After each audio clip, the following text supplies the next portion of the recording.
नमस्कार, मी प्रिया स्वागत करते तुमचे नेहमीप्रमाणेच आपल्या या नवीन ब्लॉगमध्ये. तर कसे आहात तुम्ही सगळे? मी अपेक्षा करते की तुम्ही सगळे नेहमीप्रमाणेच मस्त आणि मजेतच असाल. तर सर्वात प्रथम शुभ सकाळ तुम्हा सर्वांना. आजच्या ब्लॉगची सुरुवात मी केली सकाळी देवपूजेपासूनच, कारण बरेच दिवस झालं देवपूजेची म्हणजे तुमच्यासोबत काहीच व्हिडिओ अपलोड केली नाही. तर म्हटलं आज तुमच्यासोबत देवपूजेची म्हणजे तुमच्यासोबत माझा जो देवपूजेचा रुटीन असतो ना तो शेअर करावा. छोटंसंच म्हणजे काही इतकं नाही. उंबरठा पूजन करून झाल्यानंतर देवपूजा करायची आणि तुळशीला पाणी घालायचं, इतकंच माझं साधं सिंपल देवपूजा असते सकाळची. आणि मग कामं वगैरे आवरून झाल्यानंतर मी सावकाश उपासना करते, कारण कसं मग मुलांचं पण नाश्त्याचं वगैरे पण असतं आणि निवांत मग मी जसं मला वेळ मिळाला तेव्हा मग मी उपासना करून घेते. तर बघा इथं माझं आता देवपूजाच करायचं चालू होतं. देवपूजेनंतर आज हा व्लॉग आहे ना शनिवारचा आहे आणि जियांशला सुट्टी होती आणि काव्य मात्र वाटतं नव्हती गेली यावेळेस स्कूलला शनिवारी, कारण तिच्या बरोबरच्या ज्या मुली असतात ना आमच्या गावातल्या त्या नव्हत्या कोणीच गेल्या. मग त्याच्यामुळे एकटी जाण्यापेक्षा मग ती पण काय गेली नव्हती शनिवारी शाळेत. मग म्हणजे घरातच होती, त्याच्यामुळे टिफिनचा वगैरे काहीच नव्हतं मला इथं बनवायचं, तर नाश्त्याचंच बनवायचं होतं फक्त. मग माझं पण इथं सकाळचं पटपट आवरण्याचंच काम चालू होतं. दोन्ही पण मुलं पण घरात होती आणि त्यांचे पप्पा पण आज लवकरच येणार होतं. मग आणि आम्हाला जरा बाहेर पण जायचं होतं. कुठं जायचं होतं ते तुम्हाला यापुढे व्लॉगमध्ये कळेलच, कारण बरीच म्हणजे 3-4 ठिकाणं आम्हाला जायचं होतं. म्हणून माझं इथं पटपट सकाळचं नाश्त्याचं, दुपारचं जेवण, कपडे, भांडी, लादी पाणी सर्वच करून मला जायचं होतं आणि तीच गडबड सध्या माझी इथं चालू होती. आणि आज बरेच दिवसातून ब्रेकफास्टमध्ये मी कांदे पोहे बनवलेले. बरेच दिवस म्हणजे मी 2-3 महिने तरी कांदे पोहे घरात बनवले नसतील आणि आज मला ते बनवायचं होतं, कारण कसं सकाळी मग चपातीच मुलं खाऊन जातात आणि सोबत पण चपातीच नेतात. मग म्हणजे ब्रेकफास्टमध्ये मग ते कांदे पोह्यांचा वगैरे मग बराच टाईमपास होतो. मग मी ते काय बनवलेलं होतं. मग आज काव्या बोलत होते की कांदे पोहे बनव मम्मी, आज घरी आहोत तर आम्ही. मग इथं तेच बनवायला घेतलेलं. सर्व कट वगैरे अगोदरच करून ठेवलेले मी कांदे पोहे आणि आवडतात पण. आणि यावेळेसचे कांदे पोहे पण माझे छान झालेले. आम्ही कसे म्हणजे काही ठिकाणी नाश्त्यासाठी सकाळी कांदे पोहे, उपमा वगैरे असं बनवतात, पण जास्त करून आम्ही चपातीच म्हणजे बनवतो.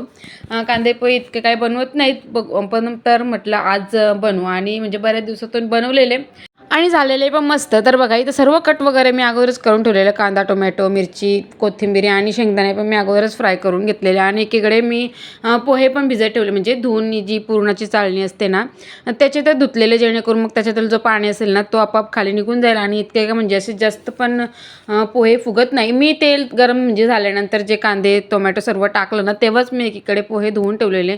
जास्त वेळ अगोदरच धुवून ठेवले ना की मग जास्त ते पोहे फुगतात आणि मग असं जरा भातासारखे कांदे पोहे येतात. असे एकदम सुटसुटीत असे कांदे पोहे होत नाहीत. म्हणून लगेचच धुते आणि लगेचच मग मी म्हणजे पोहे शिजवायला टाकते. तर बघा इथं हळद मी सर्व टाकून, हळद, थोडंसं मीठ आणि 1 चमचा फक्त मी साखर नेहमी पोहेमध्ये म्हणा किंवा उपम्यामध्ये टाकतेच. एकदम गोड नाही पण जरा टेस्ट छान येते 1 चमचा साखर टाकून. तुम्ही पण जर एकदा म्हणजे टाकत नसाल ना तर एकदा टाकून बघा, मस्त छान टेस्ट येते उपम्यामध्ये पण. तर मी इथं साखर वगैरे टाकून घेतली. त्यानंतर मग जे पोहे धुवून ठेवलेले होते ना ते पण त्याच्यात टाकून मस्त परतवून घेतले.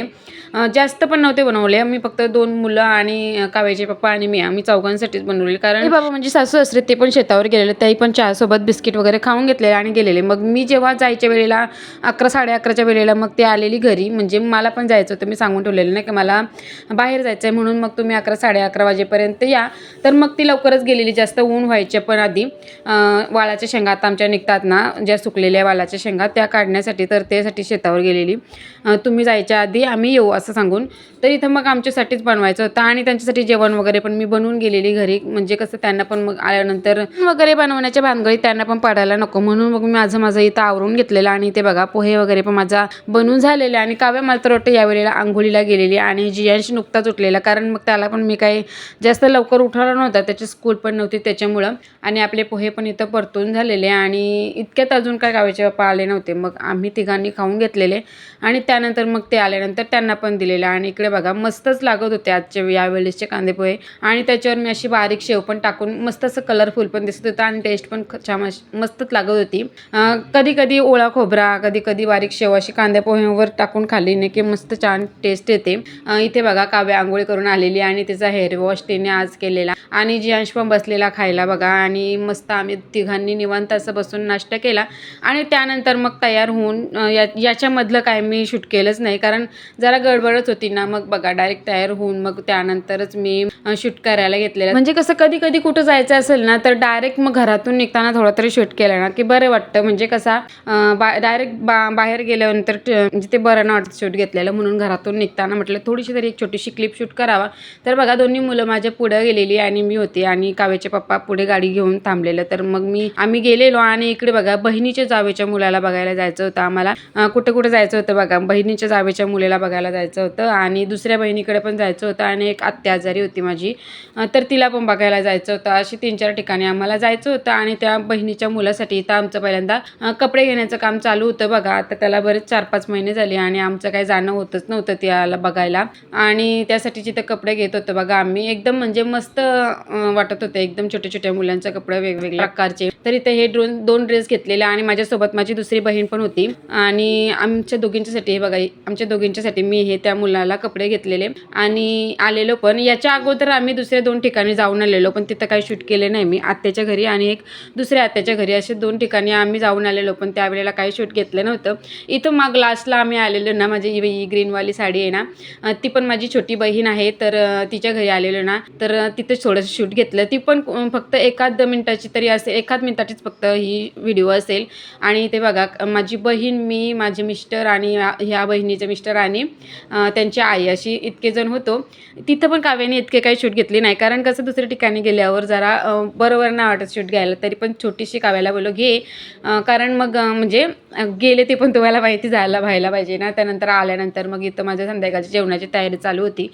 लगेच हातपाय वगैरे धुवून घेतला आणि भाकरींच्या तयारीला लागलेली. भाकरी वगैरे बनवून घेतल्या आणि भाजीचं वगैरे सर्वच बनवून घेतलेलं. ते काही शूट वगैरे मी जास्त केलं नाही, कारण कसं जरा कुठं गेलो ना, आता जवळजवळ आम्ही 11-11:30 वाजता घरून निघालेलो आणि यायला आम्हाला 6-6:30 झालेले जास्त. त्याच्यामुळे ना बराच कंटाळा आलेला. पण म्हटलं छोटे क्लिप जितकं जसे मला जमतील ना तशा मी इथं घेतलेल्या. आणि इथं माझं आता भाकरी झाल्यानंतर मला भाजी पण बनवायची होती, त्याच्यामुळे आणि त्यानंतर मग मी काही शूट केलं नाही आणि माझं झालं पण नाही माझ्याच्याने शूट, कारण एक मोठंच मी तुम्हाला काय ते पुढच्या ब्लॉगमध्ये समजेलच. त्याच्यामुळं मी काही शूट पण केलं नाही आणि मला यानंतर ब्लाऊज पण शिवायचं होतं, ते पण माझं शिवून मी घेतलं नाही. फोन फक्त आला आणि त्याच्यानंतर मग माझं काय म्हणजे बाकीचं काम करण्याचं माझी इच्छाच झाली ना. आणि काय झालं ना तुम्हाला ते पुढच्या ब्लॉगमध्ये नक्कीच सांगेन.